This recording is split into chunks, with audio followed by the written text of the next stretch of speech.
Our nation is facing a number of very pressing issues, as we know, but corporate media, when talking about the rise in crime in the US, has decided that it's far more important to focus on petty crimes, including a recent case involving a man who allegedly stole 10 steaks from a Trader Joe's. Have they caught him? Is he on the run? Well, we'll give you the details. We'll give you all the details. Now, Al Sharpton actually talked about this on cable news today, and I wanted to share that video with you. Let's take a quick look. Those two guys were chasing you from the store. You go to a local pharmacy, Dwayne Reed or Rite Aid, any of them, and you've got to get someone to help assist you. I mean, they have the little button there. Yep. You hit the buzzer, and the guy comes over and unlocks your toothpaste. Yes. I mean, we're talking about basic stuff. And I'm like, as well. What did I miss that we now have to lock up toothpaste? I mean, Eric Adams said he's going to do his best to fix this. I'm just curious. I mean, he's got a governor who's saying, well, I don't know that we want to give the judges any power to make decisions on whether they've seen the same bad guy in front of them like 12 times in the past week. And then you've got a DA. I know you talked to the DA. The DA's going, oh, we don't want to punish anybody unless it's like really bad. You know, so yeah, you can steal whatever you want to steal. And yeah, we won't do any jail time. And then you've got, you know, then you've got a woke city council. I'm just curious, is Eric Adams going to be able to do anything? Well, he's obviously surrounded by elected officials who want New York to remain chaotic. Well, I think he's got a challenge there because there is a debate in the criminal justice system, and there are those that are concerned, including me, about overloading the system and the jails with petty crimes. But at the same time, you cannot have a culture where people are just at random, just robbing and stealing, and is out of control. Now, that's the conversation that typically takes place on cable news, right? And again, it's always focused on petty crimes. And look, I'm not like an apologist for people walking in and stealing things. Like, I'm not excusing that. However, there's this insane increase in violent crime. We're talking about homicides, things like that. And there's like a little bit of coverage on it, but there's never any criticism for a failing institution in response to it. So in the case of violent crime, the failing institution would be policing. The whole purpose of police is to protect and serve. When they talk about petty crime, they do so because it gives them an opportunity to criticize criminal justice reform, you know, city council. Sorry, the woke city council. The woke city council, which by the way, I think that there are examples of some policies that have had unintended consequences. Maybe we need to rethink them. I'm not dismissing that either. But I just think it's interesting how there's just this avoidance in providing a critique on the institutions that are supposed to keep us safe that are not keeping us safe when it comes to violent crime. And this hyper focus on petty crimes like stealing steaks. And John, I'm gonna go to you in a second, but I do wanna go to this video featuring the thief who stole the steaks, because that is what spurred this conversation in the first place. Those two guys were chasing you from the store. They said you didn't pay for any of it. Why are you stealing it? Because I'm homeless. What? Because I'm homeless. For the homeless? What are you going to do with it? What are you going to do with it? Eat. You're going to eat? You got more you took in there? How far, Noel? For what, Noel? Give my bag, man. I don't give a bag, Noel. So John, if you are trying to get people to take the uptick in crime seriously, this is a serious problem. Fascinating that that's what you're gonna highlight, right? Someone who says, I'm homeless, I'm gonna eat the steaks. Yeah. Like Joe Scarborough didn't see that as, oh wow, I have some sympathy for this guy, he's hungry and that's why he did this. Maybe we need to fix the system that led to this symptom. No, they look at that and they're like, we must crush him. Yeah. And let's go after the woke city council. Yeah, or I mean, that might be expecting too much of Joe Scarborough, but how about both? Yeah. How about let's also talk about that? Let's not just exclusively take, what was it, maybe a 10-minute segment on a thing that presumably a couple of million people are gonna watch. of a panel of exclusively multimillionaires. Yeah, totally. To talk about how a guy stole $100 worth of steak. I don't know, maybe it's like $2 chuck there. I don't know, it's Trader Joe's, maybe it's not even $100. So that's the problem. I mean, there's a lot of problems that I have, but that's the main one. Nobody watches the video of that guy, and I don't know that individual. I don't know what his life is like. I don't think he's getting away with murder.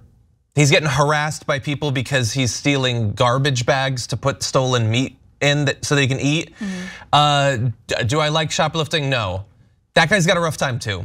He's not the person that I'm gonna invest my rage into this week. Right. But them, like they could be, and I know you're gonna get to like big crimes, the sorts of crimes that corporations can commit, that CEOs can commit, that are several billion stakes worth of crimes. I would rather focus on that, or even if you're gonna do like Al Sharpton and you're gonna tell this anecdote about like, oh my God, they're locking up the toothpaste and everything. I didn't know we were living in that world. Well, okay, again, you're gonna seem pretty disconnected as a result of that story. Very similar story, I almost said Joe Rogan, John Oliver. He did analysis of the racist policies of what sorts of hair products get locked up in stores. Like there's a lot of interesting things you can talk about that are in the same neighborhood as the pointless elevation of one petty crime that they decided to focus on. Oh, that's fascinating. I'm sure it's hair products for women with fine blonde hair. I don't, it was a while ago, that's probably what it was. Okay, no, yeah.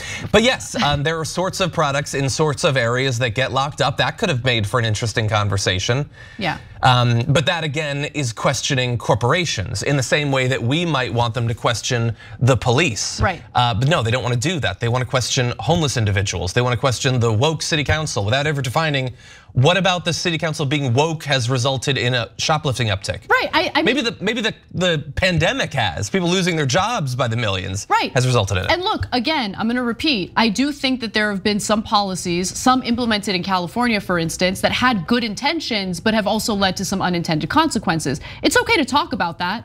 However, being hyper-focused on that, as opposed to the fact that there's a giant increase in homicides that, by the way, go completely unsolved, that is a problem. But they don't talk about that. So we'll get to the violent crime in just a second, but I also want to talk about what you alluded to, John, which is the corporate crimes that take place, things like wage theft, which I would argue, harm a lot more people than a random homeless person who's hungry and stole a few steaks from Trader Joe's.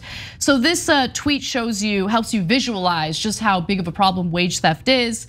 And so the largest blue square you see there is minimum wage violations, okay, to the tune of $23.20 billion. I know you guys can't read that, so I'll just tell you what it says. And then you have overtime violations to the tune of $8.80 billion. That's the second largest square.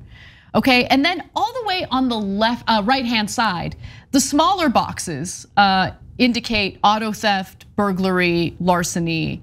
So when we're talking about robbery is tiny. I mean, especially compared to minimum wage violations, wage theft in this country. I mean, we did a story about Amazon stealing tips from their delivery workers. Insane, insane. So I never like to do that whataboutism that's like, oh yeah, let me be an apologist for one type of crime by bringing up this crime. No, crime is crime. We should find solutions, but also we should ask ourselves what leads to the type of crime that we're talking about. In the case of someone stealing toothpaste or steaks, I would argue that is a symptom, not because people are inherently terrible or inherently criminal. Yeah. There's a breakdown in our system that we should address.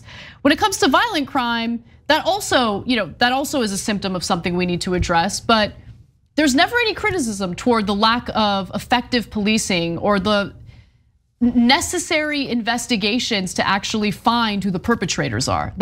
So many of these cases go unsolved, but don't worry, you will get your ticket for crossing into the carpool lane when there's a double yellow line. You will get that ticket. Yeah, that's why the sort of, you were saying there, like I'm not trying to do whataboutism about the crimes. Well, first of all, the sorts of crimes they're focusing on are illegal and are prosecuted. Yep. That is the sort of thing that cops are trained to deal with. There are some people that are trained to deal with corporate crimes, sorts of crimes CEOs and wealthy individuals do, but they also then have to go up against 10 times their number in extremely well-paid lawyers. So there's always gonna be that extra protection. It is fine to focus on those things when they're not being pursued to the same degree and the actual dollar amount of those sorts of crimes is way, way, way higher. And we can also point out, since we're identifying sort of structural causes, they're freaking out there about this guy stealing the steaks. And Fox News will have something about somebody going into a CVS and taking something. There are some people who are newly homeless and desperate. Homelessness has gone up during the pandemic. That is not something that should come as a surprise to us. There are people warning us for literally years. And the government and much of that media was perfectly fine to say, yeah, we forestalled the evictions and the foreclosures for like 6 months, for like a year. Isn't that enough? At some point, just kick these people out if they can't pay. My heart goes out to the landlords. Well, that's fine. They matter too, but there are consequences to sending millions of people out onto the streets. We asked for you to not do that. You were fine with it. There might be some consequences in terms of an uptick in petty crime in the short term.